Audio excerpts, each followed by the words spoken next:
Ex-funcionário de restaurante brasileiro é condenado por falsificação de documentos em Massachusetts. Quarto ônibus com imigrantes sem status, incluindo brasileiros, é enviado do Texas para a Califórnia. Grupos pró-imigrantes entraram com ação judicial contra o governo Biden. Polícia de Orlando, na Flórida, abre curso de segurança para a comunidade de língua portuguesa. E para incentivar o uso do transporte público, New York vai implementar ônibus gratuitos na cidade. Serão oferecidas 5 rotas gratuitas de ônibus, uma em cada região da cidade, nos principais corredores comerciais.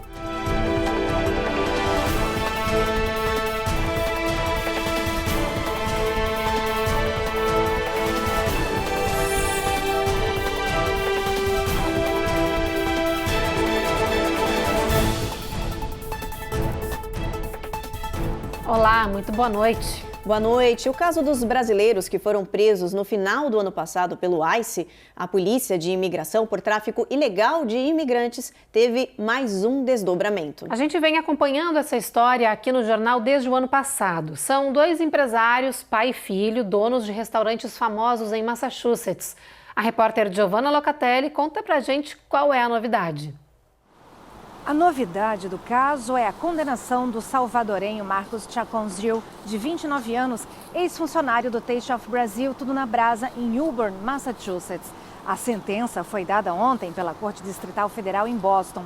Chacón foi condenado a uma pena de 10 meses de prisão e 2 anos de liberdade condicional por falsificação de documentos. Durante o julgamento, ele admitiu ser culpado das acusações.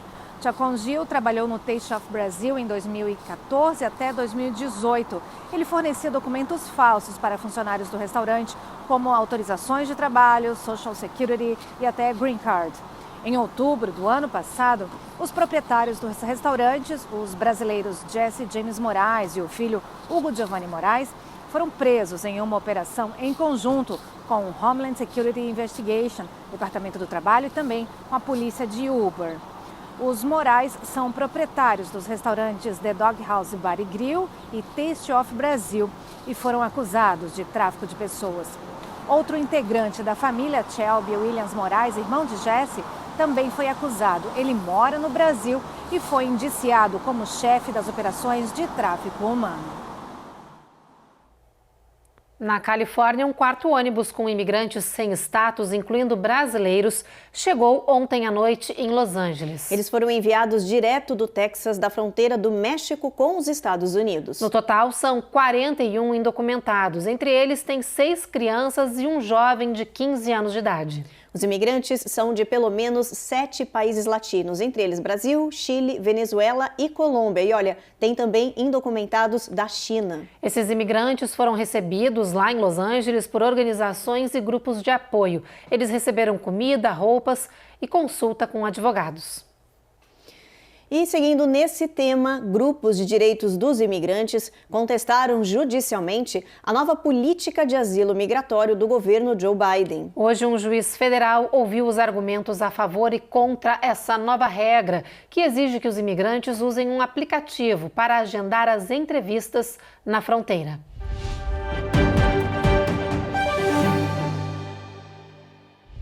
A nova regra entrou em vigor no dia 11 de maio, logo depois que expirou a política de saúde pública chamada Título 42, que autorizava a expulsão de imigrantes na fronteira durante a pandemia de Covid-19. O governo Biden lançou o Título 8, que ampliou as dificuldades aos imigrantes para ingressarem no território americano e exigiu que as entrevistas na fronteira fossem agendadas através de um aplicativo online chamado CBP One. Organizações de direitos aos imigrantes entraram com uma ação judicial federal alegando que a nova regra é ilegal. Eles dizem que a medida coloca os indocumentados que tentam cruzar a fronteira em perigo por vários motivos. O aplicativo é falho, não tem idiomas suficientes, o que coloca os imigrantes em um limbo e está com uma fila gigantesca de meses para agendar a entrevista na fronteira, o que deixa os imigrantes no México vivendo por muito tempo em condições insalubres. Além disso, a exigência de que os indocumentados solicitem abrigo nos países que passarem também é perigosa, já que muitas nações não possuem sistema de asilo ou proteção de direitos humanos. O Tribunal Federal ouviu hoje os argumentos contra e a favor da nova política de imigração do governo Biden. Muito bem-vinda essa litigação contra essas regras do governo Biden de quem está pedindo asilo lá da fronteira.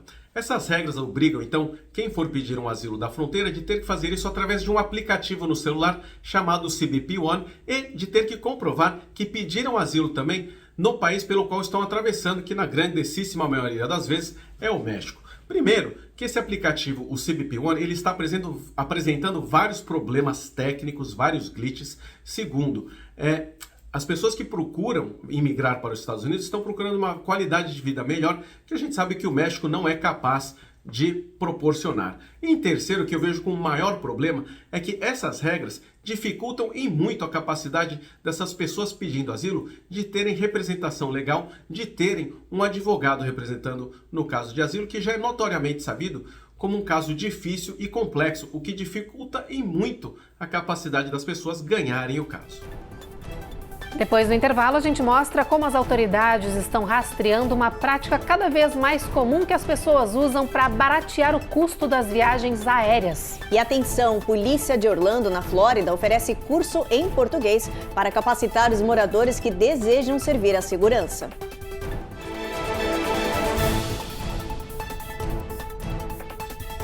Américas no Ar. Oferecimento Rejuve Chef. Melhore agora sua qualidade de vida.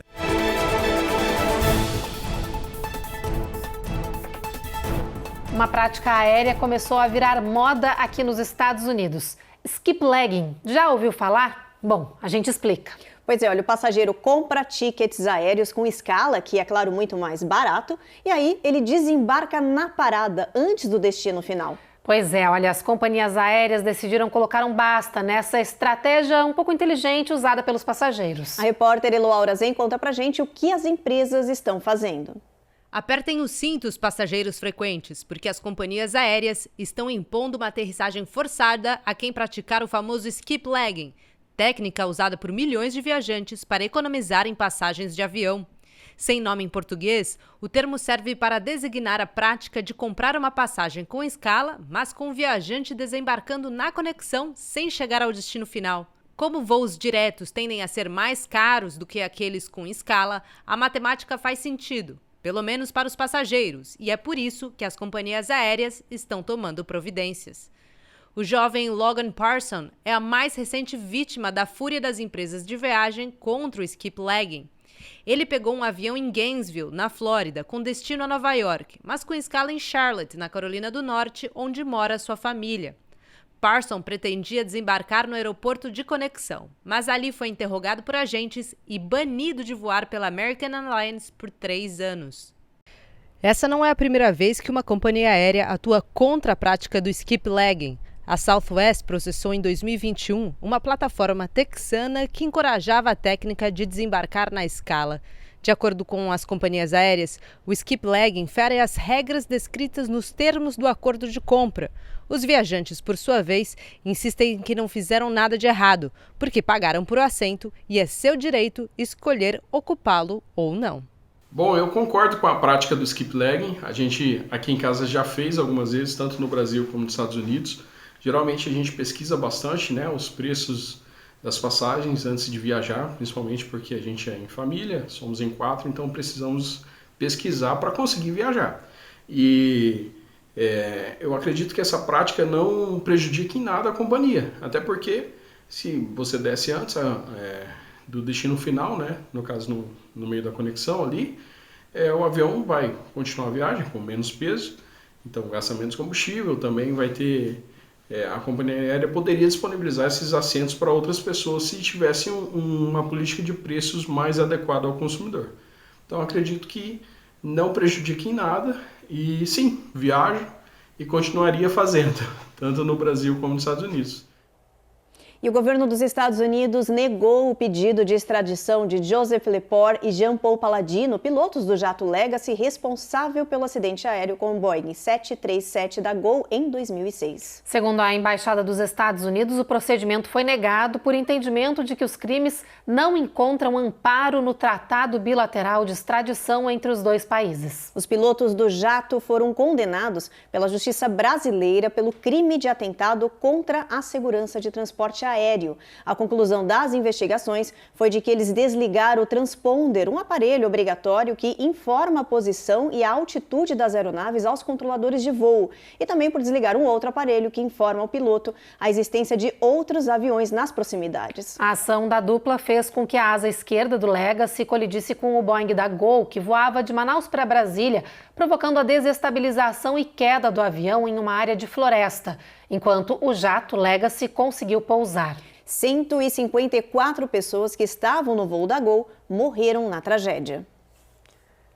Agora, mudando de assunto, a gente traz uma notícia para a nossa comunidade brasileira, para quem se interessa por segurança pública ou tem algum interesse em trabalhar como policial aqui no país. O Departamento de Polícia de Orlando, na Flórida Central, abriu um mini curso em português para ensinar e discutir todos os trabalhos dos agentes. As informações com a repórter Carla Marinho.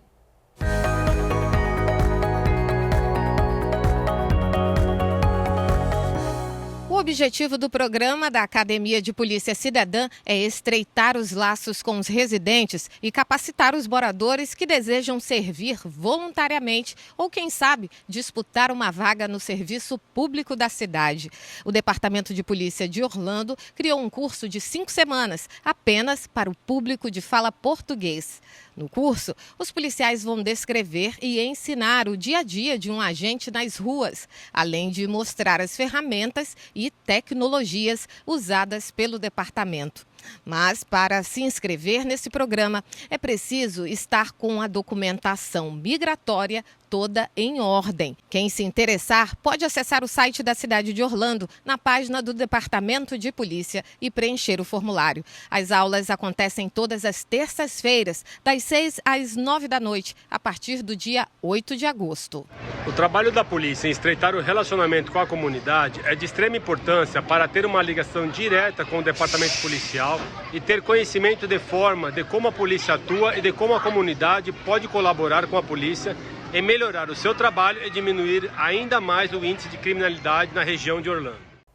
No próximo bloco, a gente mostra o que revelou uma nova pesquisa sobre a corrida presidencial do país com eleições no ano que vem. E atenção, comunidade em Nova York, a cidade vai ter linhas gratuitas de ônibus para incentivar o transporte público.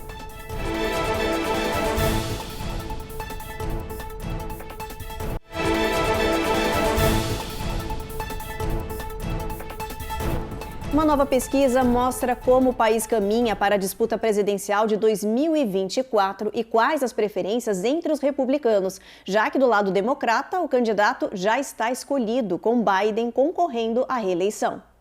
O ex-presidente Donald Trump está dominando a disputa do lado republicano, com 47% do apoio dentro do partido, bem acima do seu principal oponente do momento, o governador da Flórida, Ron DeSantis, que tem apenas 19%.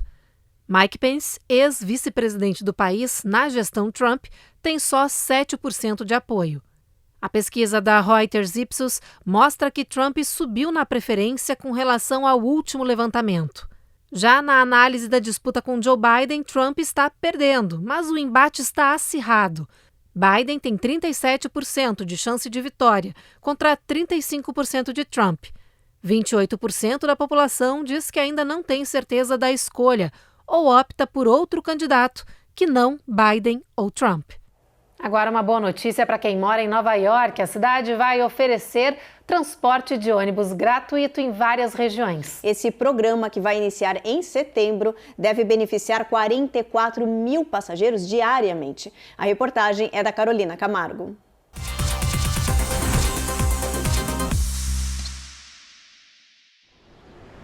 Serão oferecidas 5 rotas gratuitas de ônibus, uma em cada região da cidade, nos principais corredores comerciais. Os trajetos foram escolhidos com base em vários fatores, como acesso fácil aos empregos e maior justiça para comunidades de baixa renda. Com o projeto, a população vai deixar de gastar $2,75 por trecho, o que significa uma economia de cerca de $55 por mês. Para a governadora Kathy Hochul, estabelecer essas rotas gratuitas de ônibus irá expandir o acesso ao transporte público e aprimorar a equidade entre os moradores de New York. Segundo a governadora, a ideia é facilitar o transporte às pessoas que têm dificuldades para arcar com as tarifas. O programa de ônibus gratuito deve estar em pleno funcionamento já em setembro. Tem previsão inicial de durar de 6 a 12 meses. No final, será avaliado o resultado e uma possível expansão do Fare Free, a tarifa grátis. O projeto piloto, ele atende a todos os requisitos para beneficiar a todos os setores, seja a população vulnerável que precisa do transporte para procurar emprego ou se manter no emprego, seja ao setor que foi extremamente afetado durante a pandemia e seja os próprios empresários, porque é uma decorrência natural da circulação de pessoas também que haja uma circulação de bens e serviços. Pela primeira vez, a Academia de Pediatria dos Estados Unidos está orientando para o uso de remédios para tratamento da obesidade infantil no país. Isso para crianças a partir de 12 anos de idade. As novas diretrizes orientam os médicos a oferecer medicamentos para perda de peso a adolescentes considerados obesos. A ideia é combinar os remédios com mudanças no estilo de vida e de dieta, com alimentação mais saudável. Os pediatras concluíram que um tratamento precoce e intensivo a partir dos 12 anos de idade é a melhor forma de ajudar os adolescentes antes que eles virem obesos mórbidos, com inúmeros problemas de saúde, como diabetes, hipertensão, doenças cardíacas, entre outros. As novas recomendações criaram polêmica e dividiram as opiniões. O setor de transtornos alimentares apontou que a liberação de remédios para emagrecer para jovens pode provocar um aumento de distúrbios alimentares, como a bulimia, por exemplo. Eles acreditam que esses remédios possam afetar de forma negativa até 20% dos jovens. Médicos também lembraram que esses remédios produzem efeitos colaterais como náuseas, vômitos, diarreia e dores de estômago. Eu vejo com bons olhos, eu como pediatra, eu vejo com bons olhos a liberação da semaglutida aí para esses jovens de 12 a 18 anos, porque ele é uma droga e ela retarda o esvaziamento gástrico e dá a sensação de saciedade, né, de estômago cheio. Como é um adolescente ainda bastante jovem, né, eles fizeram um trabalho de 12 a 18 anos, tiveram um resultado excelente, uma perda de mais de 15 quilos aí nas crianças, né? Eu vejo com bons olhos, porque essas crianças, você vai ter a oportunidade de reeducá-los na alimentação, né? E evitar que eles acabem indo para uma cirurgia, que fatalmente eles acabam indo para a cirurgia, né? E que é muito mais radical, né? E que pode não ser reversível. Depois do intervalo, o trabalhador rural morre sob forte calor da Flórida e condado aprova a lei de proteção àqueles que trabalham ao ar livre. E a gente fala da impressionante tempestade de areia que paira sobre Phoenix, no Arizona.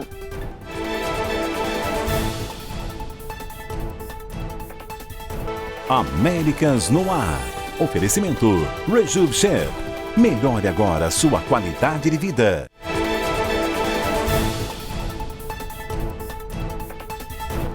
Estamos de volta aí para falar do calor extremo. Miami, no sul da Flórida, criou o primeiro projeto de lei para proteger os trabalhadores ao ar livre do sol escaldante. Entre as medidas está a exigência de dar água potável e descanso a cada 2 horas do dia à sombra, como nos mostra agora a repórter Cone Rocha.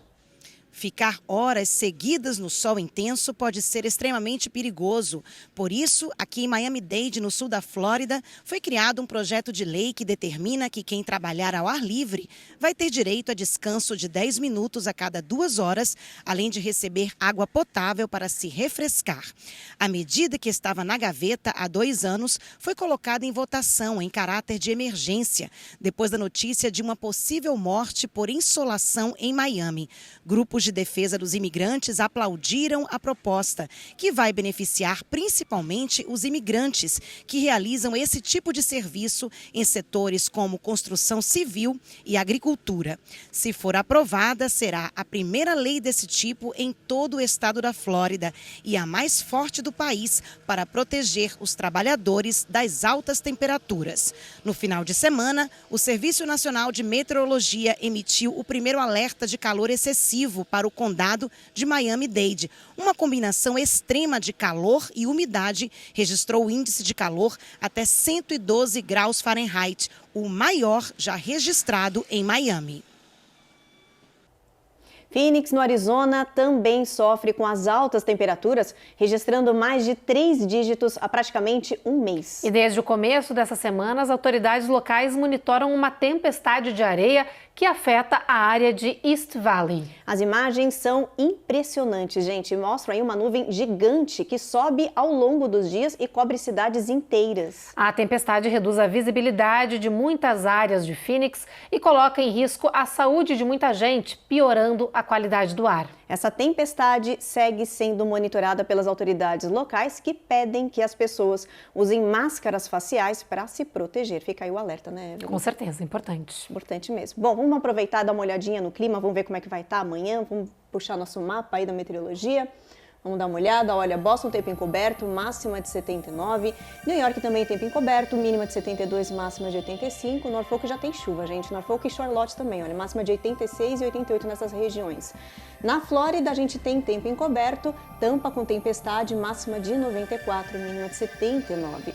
O sol começa a brilhar forte em Houston, Evelyn, máxima de 99. Isso mesmo, ó, Brownsville, máxima de 100, San Antônio bate 104 de máxima, El Paso 106. Em toda essa região, bastante sol ao longo do dia.